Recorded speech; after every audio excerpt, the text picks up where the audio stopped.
सोचिए, सुबह एक किसान अपने परिवार से यह कहकर घर से निकलता है कि खेत में धान की रोपाई करने जा रहा हूं। परिवार को क्या पता कि कुछ घंटे बाद आने वाली खबर उनकी पूरी जिंदगी बदल देगी। बारिश का मौसम किसानों के लिए जितना जरूरी होता है, उतना ही कई बार जानलेवा भी साबित होता है। खासकर जब किसान खुले खेत में काम कर रहा हो और अचानक आसमान से बिजली गिर जाए। अगर वज्रपात की वजह से किसी किसान की मौत हो जाती है तो परिवार सिर्फ अपना एक सदस्य नहीं खोता, बल्कि कई बार घर का कमाने वाला भी चला जाता है। ऐसे मुश्किल समय में झारखंड सरकार की ओर से प्राकृतिक आपदा के कारण होने वाली मौत पर 4 लाख रुपए की अनुग्रह सहायता राशि दिए जाने का प्रावधान है। लेकिन सवाल है, क्या हर वज्रपात से हुई मौत पर परिवार को यह पैसा मिल जाता है? और अगर मिलता है तो किसे मिलता है, कहां आवेदन करना होता है और परिवार को कौन कौन से दस्तावेज तैयार रखने चाहिए? चलिए आपको इसके बारे में हम इस वीडियो में बताएंगे। सबसे पहले यह समझ लीजिए कि अगर कोई किसान खेत में काम कर रहा है और उसी दौरान वज्रपात की चपेट में आने से उसकी मौत हो जाती है, तो उसके परिवार को सरकारी नियमों के तहत 4 लाख रुपए की अनुग्रह सहायता मिल सकती है।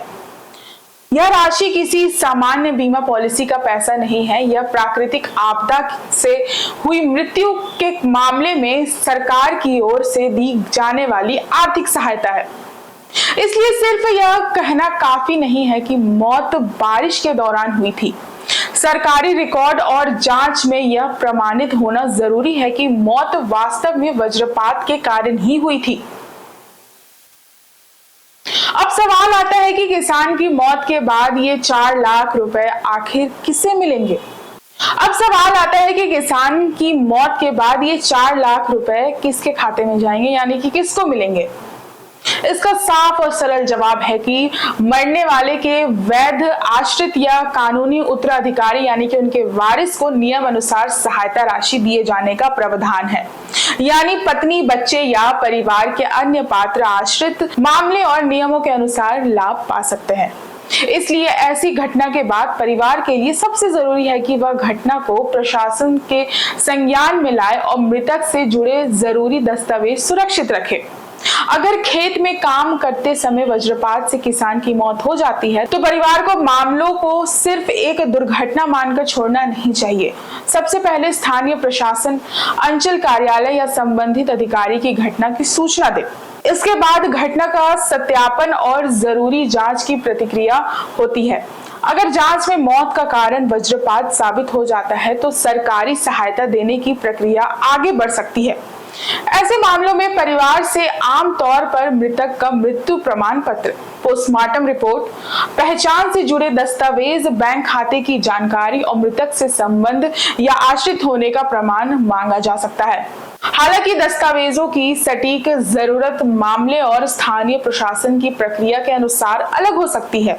इसलिए परिवार को संबंधित अंचल कार्यालय या प्रशासनिक अधिकारी से जरूरी कागजात की जानकारी जरूर लेनी चाहिए। अब एक बात और जान लीजिए जो काफी ज्यादा जरूरी है, यानी कि महत्वपूर्ण है। अगर किसी व्यक्ति की मौत बारिश के दौरान हुई है तो केवल बारिश का समय होना सहायता पाने के लिए पर्याप्त नहीं है।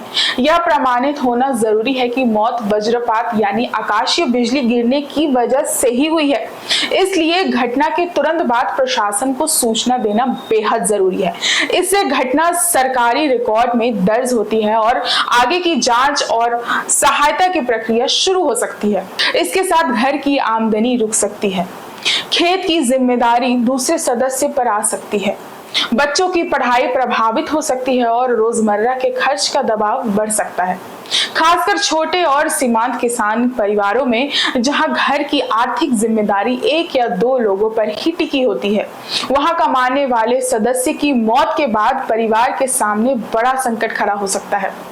ऐसे समय में मिलने वाली 4 लाख रुपए की सहायता परिवार के लिए तत्काल आर्थिक सहारा बन सकती है। किसान परिवार ये बात जरूर याद रखे, अगर वज्रपात की वजह से किसान की मौत होती है तो परिवार सरकारी नियमों के तहत 4 लाख रुपए की अनुग्रह सहायता के लिए पात्र हो सकता है। लेकिन इसके लिए सबसे जरूरी है कि मौत का कारण वज्रपात होना सरकारी तौर पर प्रमाणित हो। इसलिए घटना के बाद स्थानीय प्रशासन को सूचना दे, जरूरी दस्तावेज सुरक्षित रखे और मृतक के वैध आश्रित या कानूनी उत्तराधिकारी के तौर पर सहायता राशि की प्रक्रिया पूरी करे। और एक बात, परिवार से भी ज्यादा किसान के लिए जरूरी है सावधानी। बारिश के मौसम में जब आसमान में गरज चमक शुरू हो जाए तो खुले खेत में काम करना जरूरी नहीं है। सुरक्षित जगह पर चले जाएं, पेड़ के नीचे खड़े होने से भी बचे और संभव हो तो पक्के भवन में यानी कि पक्के घर में शरण ले, क्योंकि सरकारी मदद परिवार को आर्थिक सहारा दे सकती है लेकिन किसी अपने की जिंदगी वापस नहीं ला सकती है। इसलिए बारिश के मौसम में किसान भाई सावधान रहे, मौसम की चेतावनी पर ध्यान दे और वज्रपात के समय अपनी सुरक्षा को सबसे पहले देखे। ऐसे और जानकारी के लिए बने रहे हमारे साथ द न्यूज़ पोस्ट।